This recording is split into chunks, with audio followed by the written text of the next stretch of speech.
Les mots sont aussi puissants que des armes. Vrai. Vrai. J'utilise l'écriture inclusive. Oui. Faux. Alors Pierre, Les mots sont vecteurs d'inégalité. la langue est vectrice d'inégalité parce que c'est un outil de positionnement social, donc je dirais oui. Vrai, malheureusement. J'ai déjà utilisé les mots pour manipuler.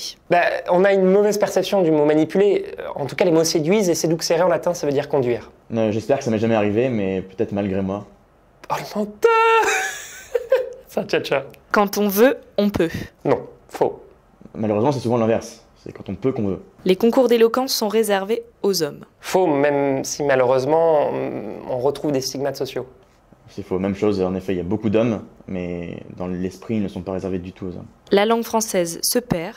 Faux, elle s'enrichit. Faux, elle se réinvente. Les politiques maîtrisent l'art oratoire. Ça dépend lesquels.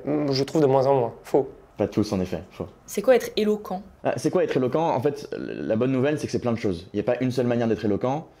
On pense souvent à l'éloquence des concours d'éloquence, mais bien heureusement, il y a une vraie éloquence du quotidien qui est complètement décorrélée que celle qu'on voit dans ces concours. Être éloquent, c'est savoir convaincre ou persuader.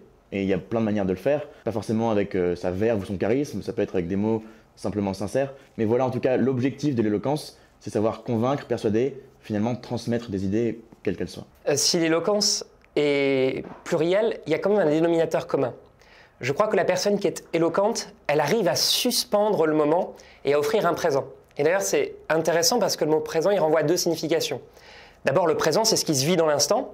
Et donc, l'orateur qui est éloquent arrive à sublimer ce moment présent. Et ensuite, présent, c'est le cadeau, quoi, c'est ce qui s'offre.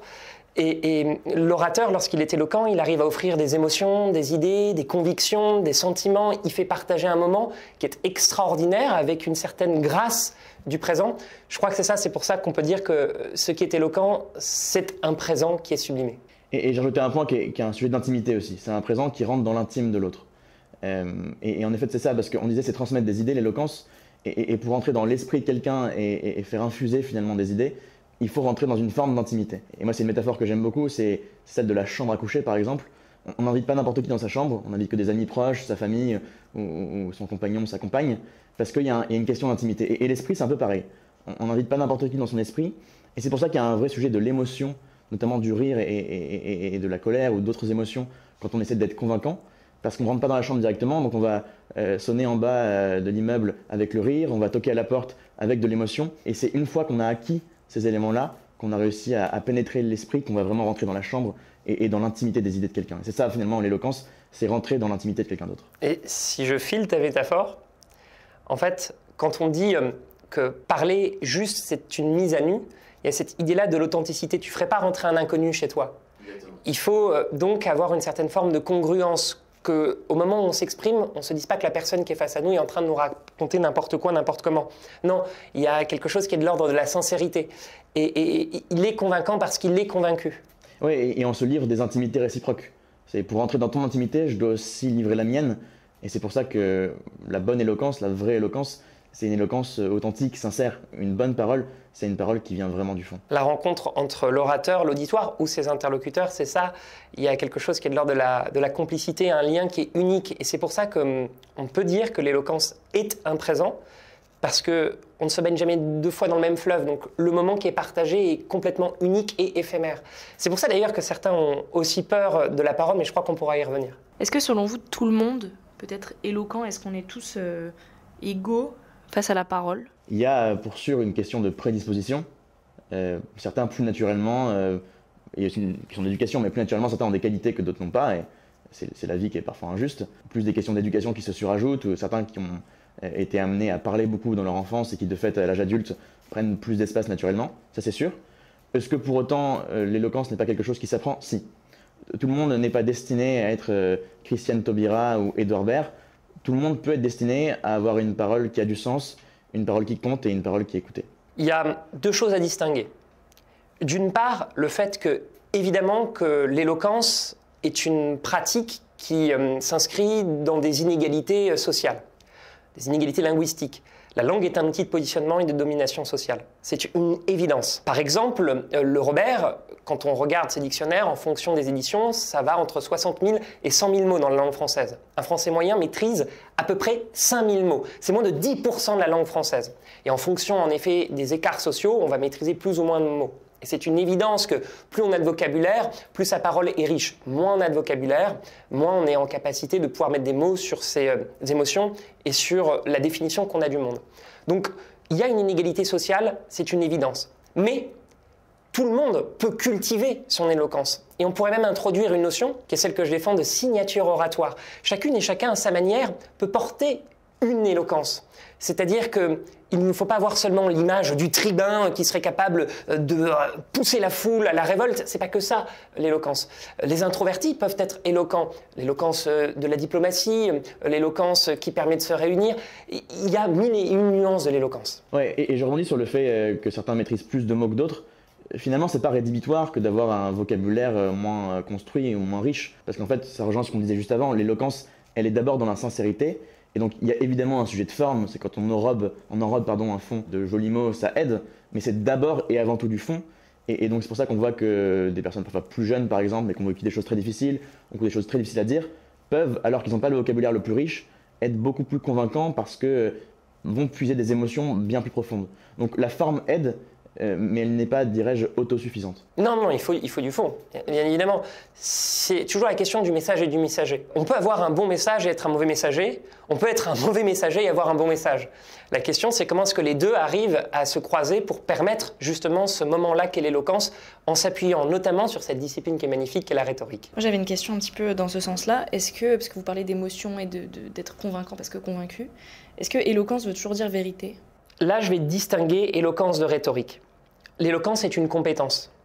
Et du constat de l'éloquence est née une discipline qu'on appelle la rhétorique. La rhétorique, pour reprendre cette définition quintilienne, de Quintilien que j'aime beaucoup, il dit c'est la science, ou l'art, ça dépend des traductions, du bien parler. Et bien parler, ça renvoie à trois choses. Bien parler, c'est bien parler évidemment du point de vue de la forme, l'éloquence. Et donc là, on pourrait se dire, on s'en fout de la vérité, je m'exprime bien, j'arrive à capter l'attention de l'autre qui est face à moi, il m'écoute, il me regarde. Parfait, c'est être éloquent. Mais bien parler, c'est aussi du point de vue de la pertinence. Ce que je dis est bien. Et bien, c'est construit, c'est réfléchi, c'est structuré, ça a un sens et ça offre une direction à mon auditoire. Et enfin, bien parler, c'est le bien du point de vue du sens moral. C'est une éthique de la discussion, c'est une hygiène de la parole. Et de ce point de vue-là, dans ma conception, si on réunit l'éloquence avec une part de philosophie qui conduit à cette conception de la rhétorique, alors l'éloquence doit servir sa vérité à minima.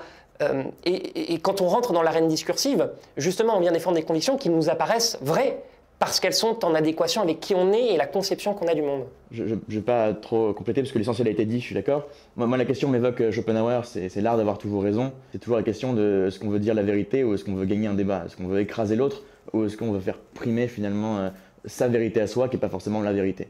Et c'est ça d'ailleurs qu'on voit beaucoup dans le débat politique. C'est que le débat politique vraiment est une arène où on cherche à faire dominer sa vérité et assez peu souvent finalement un lieu où on cherche à construire une vérité commune. Donc c'est moi que ça m'évoque. Et je pense en effet qu'une parole vraie, parce qu'elle est sincère, sonnera vraie et qu'à l'inverse, qu'une parole fausse sonne faux.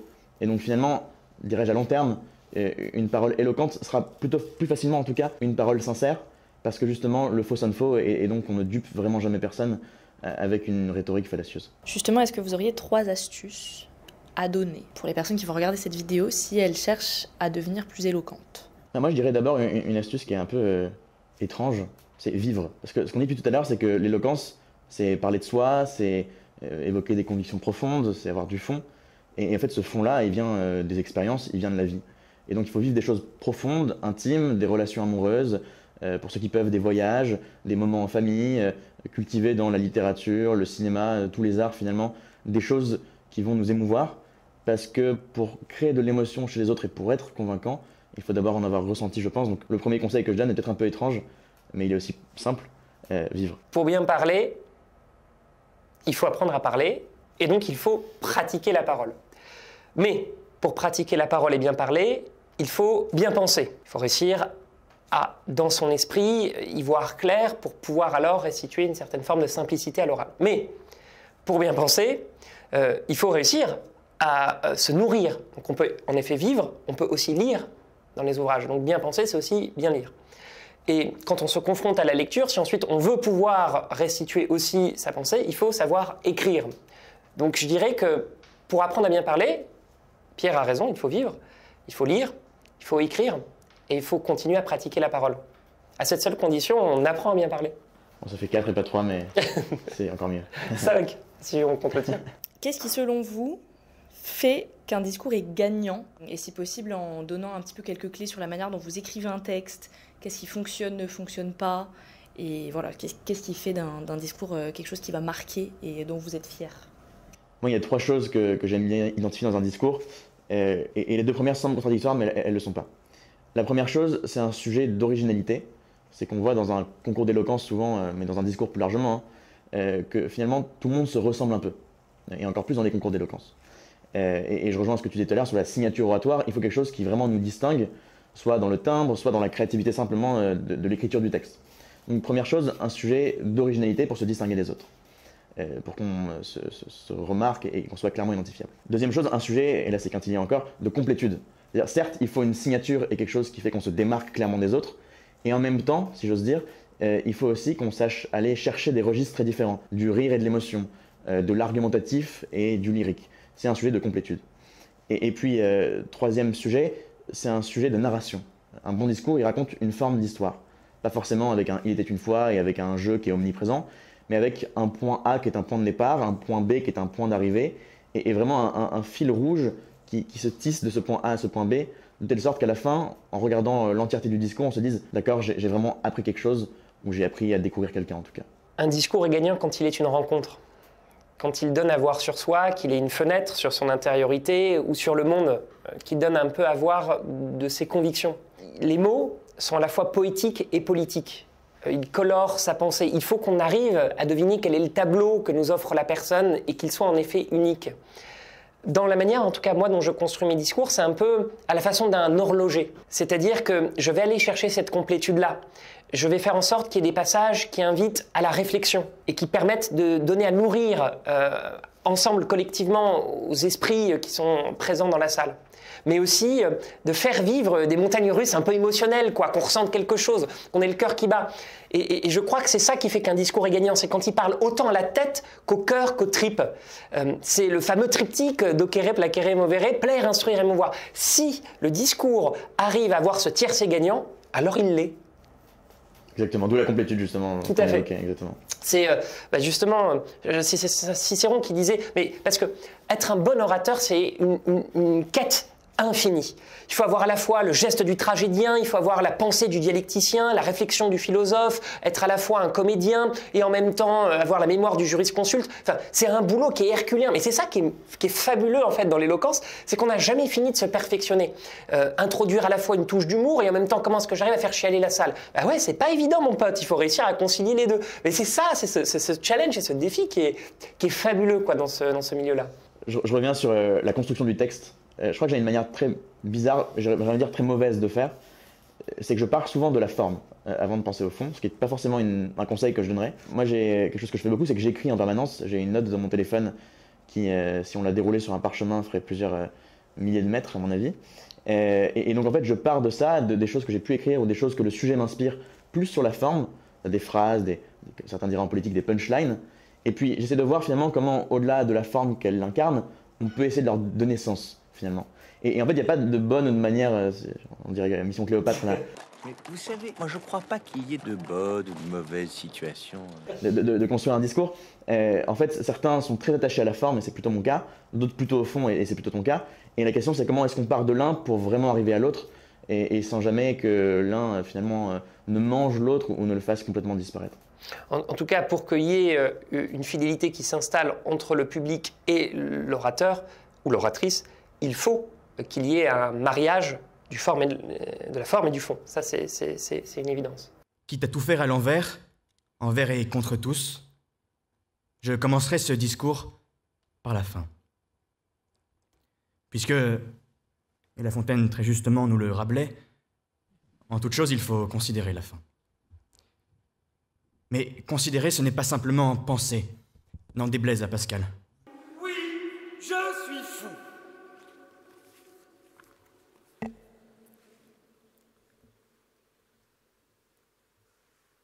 C'était fou, non, de commencer comme ça.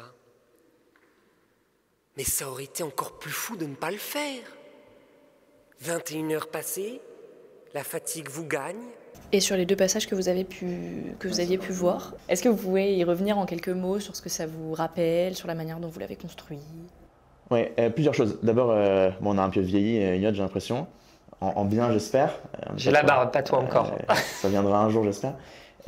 Non, plusieurs choses. Moi, ce que ça m'évoque, d'abord, au-delà du commentaire sur la nature de la prestation, c'était mon premier concours d'éloquence vraiment que je faisais dans mon école. Et j'en ai un souvenir qui est que j'étais tellement stressé par le moment, par le fait de vouloir déclamer un texte exactement comme il fallait, que j'y ai pris très peu de plaisir. Et en fait, au début, j'ai continué les concours d'éloquence après celui-là, pas tant parce que j'étais à ce moment-là passionné par ça, c'est venu après, parce que j'avais simplement regretté d'avoir eu l'occasion de parler devant plein de gens, un espace de liberté qui est rare. C'est ça un concours d'éloquence, c'est 5 minutes, 10 minutes, où personne ne vous interrompt, et vous avez une liberté quasiment absolue sur le fond comme sur la forme. Et le fait de ne pas en avoir profité, ça m'avait beaucoup attristé, et c'est comme ça que j'en ai fait d'autres, et c'est comme ça que j'ai découvert que ça me plaisait. Donc première chose qui peut aussi être un conseil pour les gens qui nous écoutent, c'est finalement aimer ce que vous faites, prenez du plaisir, ça sera mieux pour vous, et ce sera aussi, je pense, mieux pour l'audience. Et puis après, si je commente un peu ce qu'on a regardé ensemble, d'abord je remarque que je lis beaucoup. La lecture, c'est un sujet un peu paradoxal parce que moi, j'estime qu'apprendre par cœur, c'est pas une bonne chose forcément, parce qu'on perd justement de cette authenticité qu'on évoquait. À l'inverse, lire, c'est aussi dommage parce qu'on perd ce lien d'intimité qu'on peut construire notamment via le regard. Donc il faut savoir, moi c'est le conseil que je donne en général, maîtriser son texte sans le connaître par cœur. Et après sur la forme, peut-être que Lia, tu veux dire un mot dessus. Sur ta forme à toi? Ouais, je dirais. Je ne me permettrai pas de commenter tes formes, Pierre, ce serait indélicat. Non, mais ce qu'on voit... en fait, ce qui est intéressant, toi, dans ton style, Pierre, et pour commencer à bien te connaître, puisque je suis amené à écrire des textes quelquefois avec toi, c'est qu'il y a un travail de musicien. Il y a un travail de musicien sur les mots.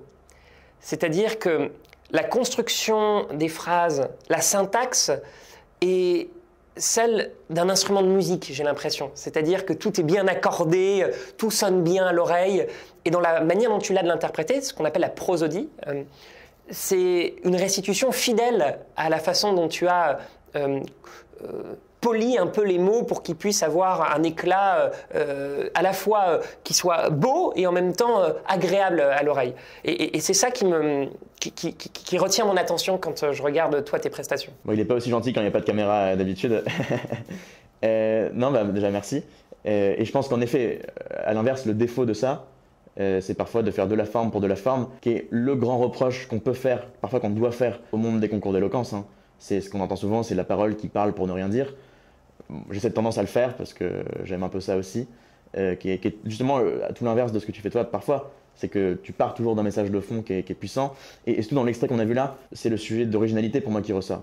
Tu rentres sur scène en criant à moitié et on se demande qui est ce fou qui arrive, parce que c'est un sujet sur la folie, donc ça fait sens. Et ça rejoint ce qu'on disait, c'est que tu as une forme de créativité plutôt dans la manière dont tu vas amener ton message qui est super intéressante. Et je pense que d'ailleurs c'est drôle parce qu'on se complète sûrement très bien par rapport à ça dans nos défauts et j'espère aussi dans nos qualités. Tout à fait. Et moi, pour le coup, ce que m'évoque cette vidéo-là, qui arrive un peu à la fin de mon parcours d'éloquence de mémoire, je crois que c'est l'avant-dernier concours d'éloquence que je fais, je passais en dernier. Ah, je passais en dernier. Il faut imaginer un peu ce que c'est un concours d'éloquence. Là, en plus, on est au Panthéon. La soirée commence sur les coups de 19h. Je vais passer à 21h. Les gens n'ont qu'une seule envie, c'est se barrer. Hein. Donc, je pars avec une grosse épine dans le pied et ça aurait pu être un handicap comme Doumbé. En l'occurrence, c'est là où se conçoit toute la magie de l'éloquence. Un texte n'est pas qu'un texte, ça n'est pas qu'une succession de phrases. Un texte, c'est aussi une stratégie. Comment est-ce que, parce que je m'exprime en dernier, je vais réussir à capter l'attention, la bienveillance de l'auditoire? Ça, c'est Cicéron qui le dit, toujours capter la bienveillance de l'auditoire dès les premiers mots. Bon, et ben je suis là, chez moi, en train de me dire, mais si je commence de manière plate, c'est une évidence qu'on ne va pas m'écouter. Et je réfléchis, et j'ai cette idée-là, puisque mon sujet est sur la folie, c'est un proverbe malien qui dit l'échelle est-il le fou, le fou est-il l'échelle du sage. Je me dis, je vais hurler, je suis fou, dans le Panthéon. Donc il faut imaginer le Panthéon, hein, là où résident et demeurent tous les plus grands esprits de notre patrie, de Marie Curie à Jean Moulin, en passant par Dumas, Victor Hugo, etc. Bon, donc c'est quand même audacieux, quoi, de se dire « je vais hurler, je suis fou ». En faisant ça, je me dis « je vais réveiller les gens qui sont là ». Effectivement, ça fonctionne. Mais si je ne fais que ça, le problème, c'est que les gens vont se dire soit c'est un comédien qui est payé par la Sorbonne pour avoir une animation pendant la soirée, soit ils vont se dire que le mec est allé fumer dans les toilettes. Bon, donc, je dois expliquer pourquoi je fais ça. Et c'est ce qu'on voit dans les premiers instants. Je dis, mais je commence comme ça parce que si je ne l'avais pas fait, probablement que je n'aurais pas eu votre attention. Et donc, c'est peut-être le seul conseil qu'il faudrait retenir, c'est mon souhait de cette vidéo, c'est un discours, c'est de la stratégie. On est un bon orateur aussi quand on est un bon stratège. J'aime beaucoup ce point-là, je le rejoins un peu différemment. C'est qu'en fait, un discours n'est pas bon en soi, il est aussi bon dans un contexte. Tout à fait. Et là, tu parles du fait de parler en dernier, il y a aussi une chose avec laquelle on peut jouer, c'est le public par exemple. Qui est dans la salle, qui est au premier rang, qui est dans le jury si c'est un concours d'éloquence, qui sont les militants si je suis dans une salle politique. Et il faut savoir jouer avec ça. Et parfois, il y a des très bons discours qui simplement ne sont pas faits au bon endroit, parce que la salle n'est pas bonne, parce que le contexte s'y prête pas. Et donc, il y a d'abord une question de moment opportun. Et on ne fait pas un discours plein de blagues dans un moment solennel et à l'inverse, dans une scène très humoristique, on ne fait pas un discours lyrique. Donc il faut savoir aussi s'adapter dans la stratégie que tu évoquais, au lieu, au temps. Finalement, le discours n'est pas désancré du réel. À l'inverse, un bon discours, comme tu disais, il est dans le présent et il faut savoir comprendre le présent qui est autour de nous. C'est pour ça que l'expression « la parole juste », moi je l'aime beaucoup parce que juste, c'est à la fois dans l'idée de justesse, une capacité d'adaptation au nombre de personnes qui nous font face, à la typologie de la salle, au moment où on s'exprime, etc. Et juste, c'est aussi la justice. Comment je rends justice à mes émotions, à mes convictions. Et cette parole juste, elle doit être recherchée. Et souvent, c'est cette chose-là qui rend craintive. Les gens ont peur de s'exprimer parce que justement, c'est un moment présent et qu'on est rarement dans le moment présent. On est soit dans le ressouvenir, c'est-à-dire qu'on est happé par la nostalgie, soit dans l'attente ou l'anticipation, dans le futur. On est rarement dans la vie, dans le moment présent. Et l'éloquence, c'est l'un des rares instants où, bah ouais mon pote, t'es là, tu dois faire face à ton auditoire et t'es dans l'instant présent. Tu es face à des paires de yeux et d'oreilles qui sont en train de te juger et c'est pas facile. C'est en ce sens-là que c'est une mise à nu. Et tu ne vivras jamais le même instant. Et au moment où tu t'exprimes, si ça n'est pas appris par cœur et si tu laisses parler d'une certaine manière ton cœur, alors tu n'auras pas le même mot que si la prise de parole avait été faite 5 minutes après ou 10 minutes avant. Et c'est ça qui est magique parce que c'est unique. J'aimerais vous faire revenir sur la langue française se perd, c'était un des vrais faux, et vous nous avez tous les deux répondu non. Elle s'enrichit, elle s'améliore, etc.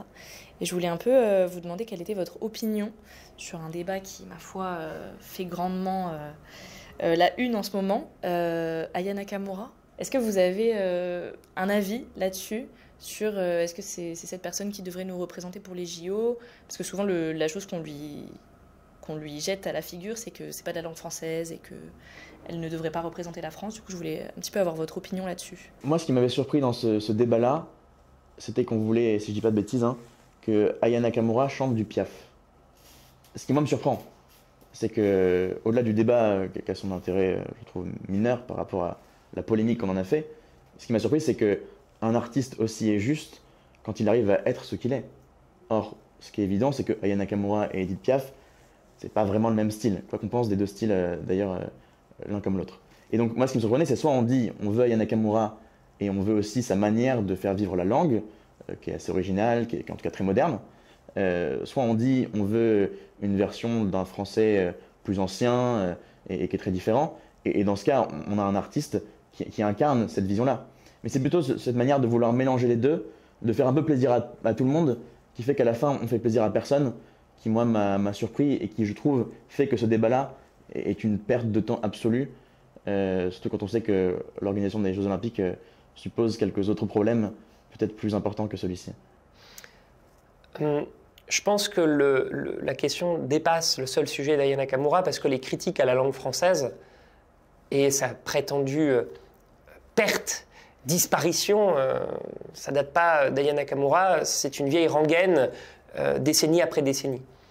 Et d'ailleurs, les critiques sont aussi adressées par exemple au rap. Alain Ray, qui est décédé, qui était associé au Robert, avait une phrase magnifique. Il disait « Sans le rap, la langue française serait momifiée. » Ce qu'il faut comprendre, c'est qu'une langue, elle évolue. Elle se meut, elle n'est pas figée, c'est pas quelque chose qui est ancré et définitivement figé dans le marbre. Et c'est ça qui est fabuleux. On devrait se réjouir que la langue se réinvente, se cultive, se nourrit d'inspirations diverses, variées, créolisées. C'est quelque chose de fabuleux d'avoir une langue qui continue perpétuellement à renaître, quoi. Et cette idée-là de renaissance de la langue, on devrait s'en réjouir. Et moi, c'est quelque chose qui me chagrine quand des personnes disent mais quelle est la langue que l'on parle aujourd'hui? Mais bon sang, heureusement qu'on ne parle pas la même langue d'hier et qu'elle ne sera pas celle de demain. C'est la preuve qu'elle continue de vivre, qu'elle continue de battre d'une certaine façon. Après, je comprends qu'on puisse regretter la fermeture d'esprit, mais en fait, elle vaut dans tous les milieux, quels qu'ils soient. Ce qu'il faudra aller chercher, c'est cette richesse du vocabulaire, dans toute sa diversité, dans toute sa pluralité. Et alors, on serait dans une capacité de nommer les choses plus aisément. Sur le prix Cyrano, pourquoi porte-t-il ce nom, déjà? Et puis, c'est quoi, concrètement? J'ai proposé ce nom-là à Pierre parce que je suis un amoureux d'Edmond de Rostand et de cette pièce Cyrano de Bergerac. Je trouve que Cyrano incarne à la perfection l'idée de l'éloquence. Il a ses élégances moralement, nous dit-il. C'est un homme de vertu. Il incarne l'audace que l'on retrouve dans l'éloquence. Il y a une certaine forme de panache. Et puis, il a, d'une certaine manière, cette tchatch qu'il prête à Christian pour aller draguer sa cousine Roxane. Et donc, je trouve que Cyrano est à la croisée de toutes les qualités que représente l'idée qu'on se fait d'un orateur, quoi. Et justement, tu parles de la pluralité des qualités de Cyrano. Et c'est aussi l'intérêt de ce concours-là, au-delà du nom, c'est de tester une pluralité d'éloquence. On disait en introduction qu'il n'y a pas une seule forme d'éloquence. Ça sera l'occasion, peut-être, ce concours-là, de le montrer. Moi, j'aime bien te dire souvent, Elliot, que c'est un concours que j'aurais jamais pu gagner. Parce que moi, j'adore écrire, et dans la verve naturelle ou l'improvisation, par exemple, c'est des exercices où je me sens beaucoup moins à l'aise. Donc c'est un concours que j'aurais pas pu gagner parce qu'il teste sur 10 épreuves, une sorte d'olympiade des différentes formes d'éloquence, une sorte de décathlon, finalement, de l'éloquence. Des choses très différentes, et on trouvait que Cyrano incarnait bien cette forme de multiplicité des talents. La vraie différence de ce concours-là par rapport à beaucoup d'autres qui existent, il y en a des dizaines, des centaines, des concours d'éloquence, c'est deux choses. C'est d'abord le côté intergénérationnel, plutôt mixte au sens large. D'ailleurs, la génération, c'est une question de mixité finalement, donc de mixité générationnelle. Et nous, dans nos inscrits, on a déjà des gens qui sont à la fin du collège et des gens qui sont proches de la retraite, et on est très heureux d'avoir sur scène un panel d'âge qui va de 14 à 55 ans. On trouve que l'éloquence, elle appartient à personne et pas que au monde étudiant dans lequel on la voit tout le temps. Mixte aussi sur le plan social, c'est un vrai engagement qu'on prend. On fait parfois la critique à l'éloquence, que c'est, et je suis un très mauvais exemple de ça d'ailleurs, le monde des fils et papas d'école de commerce qui parlent pour pas dire grand chose. Nous, on veut un concours qui porte quelque chose de différent. On est associé à des associations qui portent justement cette parole mixte sur le plan social. Et puis la vraie différence, l'autre différence, c'est aussi justement ce qu'on évoquait à l'instant, la pluralité des éloquences qui sont testées. Souvent, ce qu'on voit dans les concours d'éloquence, c'est j'ai un sujet une semaine à l'avance, j'écris mon discours dessus et je le récite à moitié sur scène. Il y aura un peu de ça aussi, mais vraiment pas que, des épreuves en équipe, parce que l'éloquence, c'est aussi un travail d'équipe parfois, des épreuves en musique, de débat, d'improvisation, bref. Je spoile pas tout ça, mais en tout cas, il y a beaucoup de choses très originales, je crois, dans ce concours-là, et c'est tout son intérêt. Et d'ailleurs, le prix Cyrano qui est porté par le Cercle des orateurs disparus, on ne le définit pas d'abord comme un concours d'éloquence, mais comme un concours de rhétorique. Preuve qu'on va aller évaluer l'ensemble des compétences qui sont comprises dans l'expression orale, mais pas que, d'interprétation, écrite, de débat, d'argumentation et d'improvisation. Le prix Cyrano, c'est surtout une aventure scénique, autant pour ses participants que pour son public. C'est un parcours oratoire. 300 inscrits sur la ligne de départ, 24 qui vont être sélectionnés après les auditions qu'on va porter. Ces 24-là vont vivre dans un théâtre sur scène des épreuves diversifiées, 10 épreuves au total, des huitièmes de finale jusqu'à la finale, systématiquement devant un public qui va lui aussi s'attacher à certaines personnalités qu'il va découvrir sur scène. C'est un peu d'une certaine manière comme la Star Academy ou Nouvelle Star, quoi. On va voir ses chouchous, on espère qu'ils vont réussir à se qualifier d'une épreuve à l'autre, on va se rendre compte que certains vont être éliminés par le sort des choses, d'autres qui vont réussir avec beaucoup de bravoure à passer les épreuves les unes après les autres jusqu'à la grande finale qui se tiendra en juin. Et donc, on a cherché à Netflixiser d'une certaine manière les concours d'éloquence en leur donnant une dimension propre à la rhétorique et aussi en racontant une histoire qui va pouvoir être suivie par son public.